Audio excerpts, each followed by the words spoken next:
Andean Medjedovic was a very bright student, very skilled in mathematics, from Hamilton, Ontario. That's Alexandra Posadzki. She covers financial and cybercrime for the Globe and Mail. He was finishing his master's degree at the University of Waterloo at just 18 years old. But then he got into a bit of trouble. In the fall of 2021, Andean Medjedovic managed to exploit the code of a decentralized finance platform. He transferred millions of dollars worth of tokens to his digital wallet.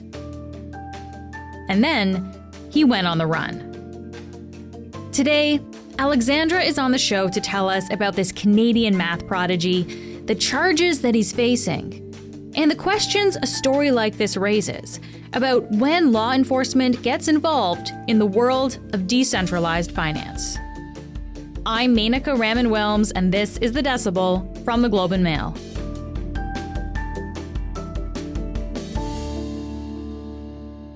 Alex, thanks for being here. Thank you for having me. So tell me more about Andean Medjedovic. Who is he? So Andean, who goes by Andy, is this exceptionally bright young man who it seems like raced through high school in about a year and then was just shy of his 15th birthday when he started his undergraduate degree at the University of Waterloo in pure mathematics. Wow. Did his undergrad in about 3 years, then did a master's in a year, and so essentially was around 18 years old when he completed his master's degree in math. Okay, so very bright young guy, it sounds like. So what do we know about his upbringing? So Andy grew up in Hamilton, Ontario, with his parents and his younger brother. And according to his CV, which I found in some court documents, he had some pretty interesting hobbies, which included cryptocurrency trading, meditation, and even playing chess while blindfolded. That cannot be easy. Okay. Okay, so we have a sense of who Andy is here then. But what happened in the fall of 2021? So in the fall of 2021, Andy allegedly goes onto this platform called Indexed Finance, which is a decentralized finance platform. So decentralized finance is essentially like a peer-to-peer financial system, which is intentionally designed to not have a central authority, and it relies on blockchain or digital ledger technology and allows users to do things like trade cryptocurrencies. Okay. And so Indexed Finance was this platform that allowed users to trade kind of multiple different kinds of virtual currencies through a single token. So it kind of functions like a mutual fund with many stocks in it. And Andy goes on Indexed Finance and allegedly takes out a flash loan, which is an uncollateralized loan in which assets are borrowed and then repaid within the same series of transactions. And using roughly $157 million US in borrowed assets, allegedly executes this complex series of trades that manipulates the token prices in two of Indexed Finance's liquidity pools, which allows him to transfer $16.5 million US of digital tokens to his own wallet, allegedly. Okay, so the mechanics there sound a little bit complicated, but bottom line is basically he managed to siphon off approximately $16.5 million then, allegedly, of course. Once Indexed Finance realized that this had happened, that their platform had been exploited in this way, what did they do? They launched an investigation to try to find out who was behind it. And through following the digital paper trail in various ways, they were able to trace the exploit back to Andy and saw that he was a master's student at University of Waterloo. And so they made him an offer. Essentially, they offered him a bug bounty. So they said, give us back 90% of the funds. You can keep the other 10% as effectively a reward for having identified this flaw in the code governing our platform. We'll pretend that this was all intentional, a white hat operation, and, no charges, and you're free to go on and start your career as a white hat hacker. What does white hat mean here? So a white hat hacker is essentially the flip side of a black hat hacker. So a black hat hacker is what you would traditionally think of as a hacker who goes on to the internet, to various places to hack them in order to make money or create mayhem. A white hat is like a good guy. It's like a white knight. It's a hacker who essentially also uses the same hacking techniques, but in order to effectively help companies or online platforms protect themselves by identifying vulnerabilities that could be exploitable by black hat hackers. Okay, so they made him an offer to pretend this was all intentional. They would just say that he was helping them find flaws in their code. How did Andy respond to that? He did not take the offer, and he essentially went into hiding at that point. Okay. Let's talk a little bit more about just this exploit as we know it, Alex, and then we can get into what's going on with Andy right now. I believe that Andy actually had some practice with this kind of exploit before when it comes to exploiting flaws in code. Can you tell me about that? So shortly before he allegedly performed this exploit on indexed finance, he had taken part in a couple of coding contests run through this organization called Code Arena. And so what Code Arena does is essentially it's a contest for participants to try to identify and exploit vulnerabilities in the code governing decentralized finance platforms. And he had actually placed highly in at least 2 of these competitions. Okay. How common is this kind of exploit? Like the kind of thing that he was able to do where he was allegedly siphoning millions of dollars. Yeah, how common is that? I mean, it's hard to say definitively how often this sort of thing happens, but it's definitely not the only time that it's happened. There's a pretty well-known case in the US where a decentralized finance platform called Mango Markets was exploited in a similar way. And so one of the sort of experts, crypto lawyers that I spoke to talked about how it's these flash loans that often create this opportunity for what some would characterize as market manipulation. Okay, so let's go back to Andy now and what's happened once he's allegedly siphoned off millions of dollars worth of tokens from indexed finance. What does indexed finance do when Andy refused to give those back? So indexed finance, 2 of indexed finance's leaders essentially had assumed that as a master's student, Andy must be an adult. And so they end up actually identifying him as the person responsible for the exploit online. And that's when they actually discover that they're dealing with a teenager because Andy at the time was 18 years old. 18-year-old who allegedly siphoned off millions of dollars from them. Wow. Was he eventually charged? So eventually he was charged. The first thing that sort of happened is there's this large investor in indexed finance, which we don't know this investor's identity, but they ended up incorporating this company called Cicada 137. And Cicada essentially says that they have lost north of $9 million US as a result of this exploit. And so Cicada goes to court in Ontario and launches a civil proceeding against Andy and is ultimately able to obtain something called an Anton Pillar order, which is like a civil search warrant. And so lawyers for Cicada, they go to Andy's parents' house in Hamilton. It's this, townhouse on this quiet residential street and essentially start seizing all of the things that they can find. By that point, however, the evidence that they would have been able to find likely would have been limited because Andy had actually left by that point and he had taken his devices, his phone and his laptop with him. Around the same time, Indexed Finance also takes Andy to court and attempts to launch a class action lawsuit. And so there's these 2 kind of legal proceedings in the Ontario courts, and they kind of end up combining, meaning Indexed Finance actually ends up becoming part of the Cicada lawsuit. Okay, so what's happened with those lawsuits? What's the status of them? The judge had actually wanted him to physically appear in court and to also put the disputed tokens, into some kind of neutral custody. And he did not do that. And so the judge ended up issuing an arrest warrant so that Andy could be brought in front of the court for contempt of court. Okay, so we've been talking about this incident from 2021, Alex, where he allegedly siphoned off millions of dollars here from indexed finance. But he actually did this again, didn't he? That's the crazy part, is that 2 years later, Andy allegedly goes on to perform a very similar exploit on another platform, this one called Kyberswap.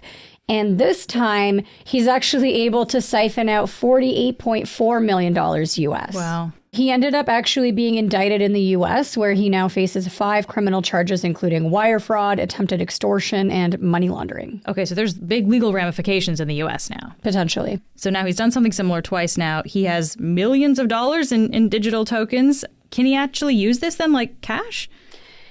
It's a little bit unclear. What we do know is that he has actually had some difficulty getting access to some of the funds. There's kind of this myth around crypto that it's untraceable, and this is why people use crypto to launder the proceeds of crime. But the truth is that every cryptocurrency transaction is actually recorded in this digital ledger that is publicly accessible. What you don't necessarily know is the identities of who is behind different wallet addresses.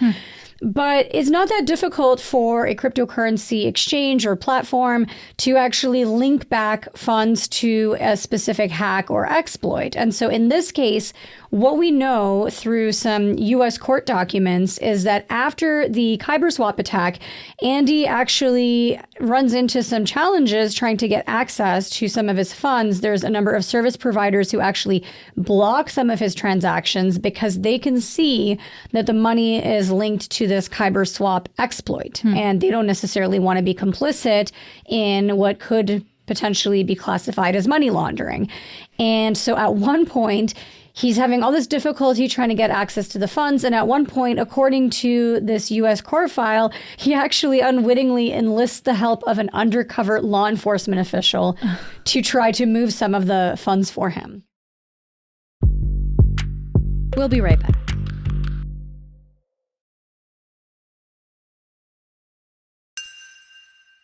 Of course, none of these allegations against him have been proven in court. But I wonder, Alex, what has Andy said about these allegations, if anything?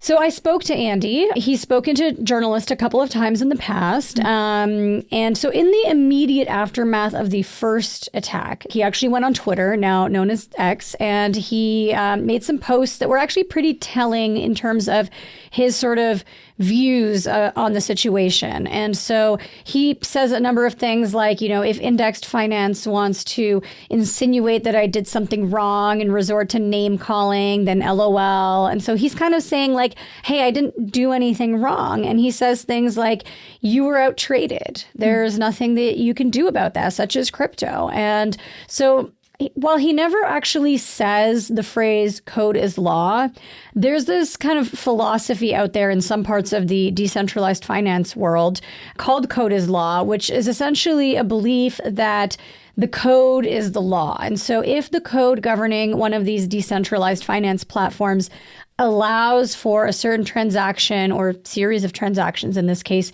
to be executed, if it makes those transactions possible, then those transactions are legal.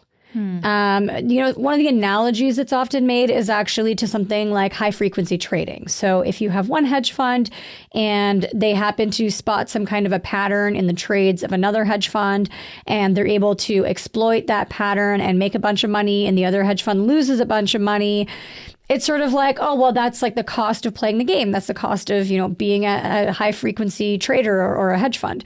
And so some of the folks in decentralized finance have said that a similar policy kind of applies to this world, and that is code is law, meaning if the code has enabled this, if it's allowed it to happen, then you haven't broken any laws. So the argument here essentially is that he just exploited the vulnerability in the platform, essentially. So the idea behind that is I didn't do anything wrong. I just exploited this vulnerability. And the platform was the one that created the vulnerability. And every other person who's using the platform could also have gone and looked at the code, because the code is all open source, and they should have done that, and they should have seen that there was this glaring vulnerability before they decided to transact with this platform. So I wonder, though, this idea of code is law, has that been tested in court? Not in Canada, which is why this case against Andy would have been really interesting had it ever gone to court. I suppose there is always the possibility it still could, but he decided not to participate in the legal process.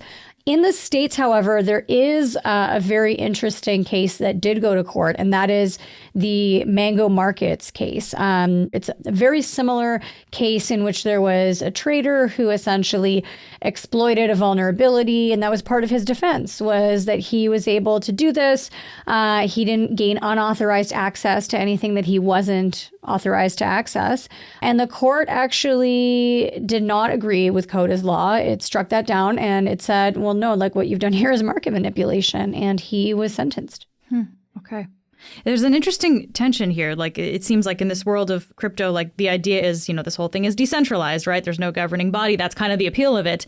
But then there's this other question of, well, when something has been exploited like this, when do you involve law enforcement? I guess, how do people think about that equation there? It's a real tension in the crypto space because on one hand, the crypto space wants legitimacy, right? They want people to feel confident transacting in cryptocurrencies and doing cryptocurrency trading. And in order to have that confidence, you do need some kind of, regulations or some kind of sort of certainty that like you're safe playing in this space, right? And then there are others who are like, well, no, the whole point of crypto is that we don't trust the financial system. Bitcoin was essentially created in the wake of the 2008 global financial crisis. And it was this idea of like central banks just like printing cash and bailing out the financial institutions who had caused the entire crisis. And so, the whole ideology behind crypto is to have this system that is separate from the financial system, doesn't have a central authority who can do something corrupt or something that people disagree with. The whole ethos is that it's governed by the code. And so when you have something like that, then some people would argue that it's essentially hypocritical to want to partake in that system. And then as soon as something happens that affects you, you've lost a bunch of money. Now you want the authorities to get involved. Now you want law enforcement to get involved to protect you. And so there is this real tension in the crypto space where there are some people who believe that there should be oversight and other people who are very opposed to that. Mm-hmm. Yeah. Alex, a few minutes back, you dropped a really interesting little nugget that I want to come back to. You mentioned that you actually had a chance to correspond with Andy. So let's talk about that. Like, first of all, how did you manage to get in touch with him? Yeah, so I was going through all of the court documents that had been filed in Ontario, and I noticed that because Andy was essentially in hiding, his location was unknown. The courts were not able to serve him with legal documents in the usual way. So they were serving him legal documents via email. And they had 4 or 5 different email addresses that they were using to serve him with legal documents. And so I just started emailing those email addresses. And so someone who I believe was Andy eventually responded to my email and said, hey, I can answer some of your questions on Signal. Let me know your username there. And so I did. And then, a couple days later, he reached out and we had a bit of a chat. And, I had this whole list of questions prepared of like what I wanted to ask him. And then it basically went completely out the window the moment that he told me that he had actually been arrested in some European country, he says, which he would not name, last summer, and had spent, he said, hundreds of days locked in a cage and then had essentially been released. Wow. And it was unclear to me why he'd been released. He said ultimately the country that had arrested him was debating whether or not to extradite him to the United States because he had been indicted and ultimately decided not to for some reason. But they did take his stuff, he told me, so like his devices, and sent that to the U.S. I asked him what's next for him, and he said now he's essentially trying to get his stuff back, but he thinks it will be an uphill battle. Wow. Okay, so this is a very interesting turn here. Do we know why he was arrested in this country? No, and he was kind of evasive sometimes when I asked him certain questions. It was a very strange conversation, I will tell you. He used some racist slurs in describing some of the inmates who he was in jail with, and that also got pretty inappropriate during moments of the conversation. So those were some of the things that he would do if I was trying to like press him on a question that he didn't seem to want to answer. Wow. Okay. So we're at this point now where he is still on the run. What would happen if he got caught, Alex? Well, I guess that depends on the extradition treaty that the country that he is apprehended in has with the United States. So essentially, he's been indicted. That indictment was unsealed several months ago. But that case against him by the U.S., it can't proceed unless he's actually in the U.S. And so if he's smart, he will obviously avoid the kind of countries that have very broad extradition treaties where he's almost guaranteed to be extradited. But Andy has actually told me that he hopes the whole case against him will be thrown out because the new U.S. President, Donald Trump, has actually talked about, stopping persecution against crypto people. And we actually have seen a really big shift in focus in enforcement in crypto cases. We've seen some crypto cases paused or investigations that have been dropped. And so he's hopeful that he could be part of that. Wow. Okay, so he's been criminally indicted in the U.S. There's 2 cases brought against him in Canada, but these are civil cases. Mm-hmm. But essentially, if he gets caught, we would have to wait and see then what actually happens. Just before I let you go here, Alex, so Andy was only 18 when all of this started. He's a few years older now. He's clearly a very intelligent individual. From the people involved in this situation, the people that you've managed to talk to, did you get a sense of what they think of him? Yeah, that was a really interesting part of this whole story, right? Is like, this is a kid who is obviously so exceptionally bright when it comes to mathematics. He, according to his CV, has a Putnam score of like 39.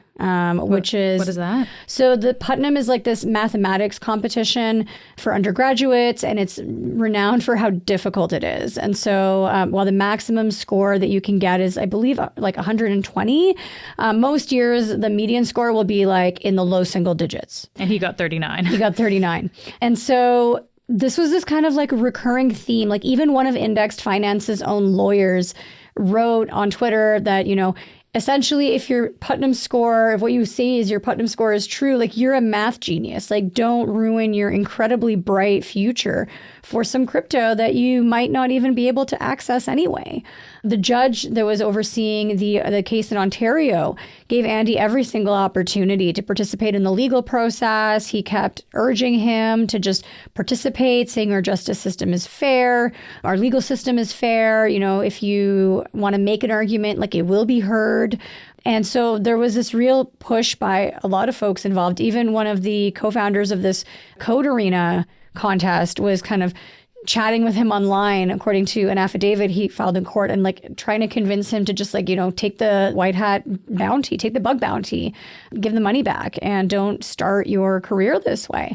But he is kind of an interesting guy. And, at one point he told Bloomberg that he's not concerned about getting a job because waging in a cage is not his idea of a good life.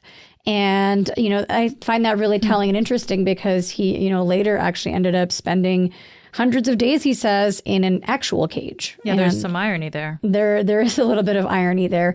But, he probably, in his mind, has some kind of a plan where he's going to, have a big crypto windfall. Alex, this has been really interesting. Thank you so much for taking the time to be here. Thank you so much for having me. That was Alexandra Posadzki. She covers financial and cybercrime for The Globe. That's it for today. I'm Menaka Raman-Wilms. Our associate producer is Azure Sauter. Our intern is Olivia Grandy. Our producers are Madeline White, Michal Stein, and Ali Graham. David Crosby edits the show. Adrian Chung is our senior producer, and Matt Freiner is our managing editor. Thanks so much for listening, and I'll talk to you next week.